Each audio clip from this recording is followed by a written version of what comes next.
The sound of fists on the villa gates woke me before dawn. Voices shouting my name, my family, my blood. They had come to evict me, like wolves surrounding a kill they thought was theirs. But when the gates opened and they saw who stood beside me, the air drained from their throats. They froze, because I wasn't standing alone. When my grandparents were alive, they were the only ones who truly saw me, not the shadow of my sister, not the failure my parents loved to remind me I was. To them, I was enough.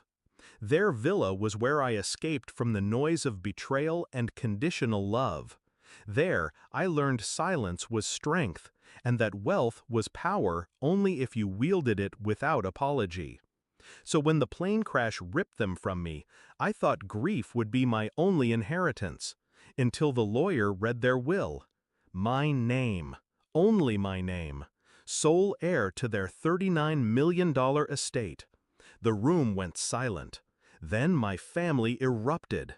It wasn't grief they showed me, it was greed. Hand it over, split it equally, don't be selfish, you owe us.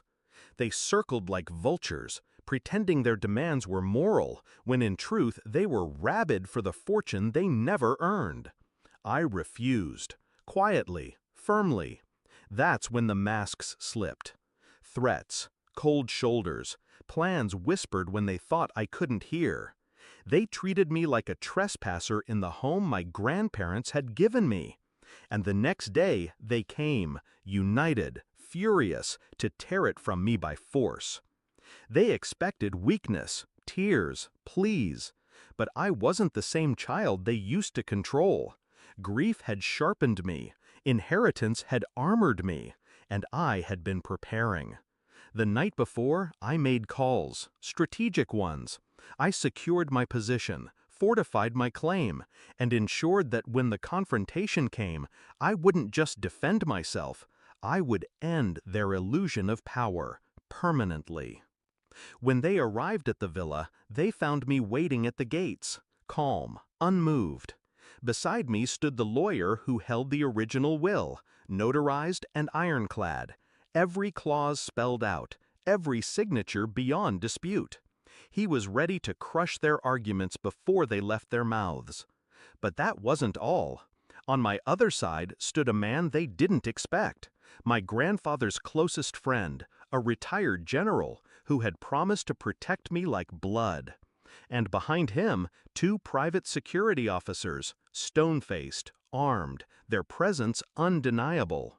The gates opened slowly, and my family's fury evaporated into shock. My mother stepped forward first, voice shaking with indignation. "This house doesn't belong to you. We're your family. We'll decide what happens here." I let her words hang in the air.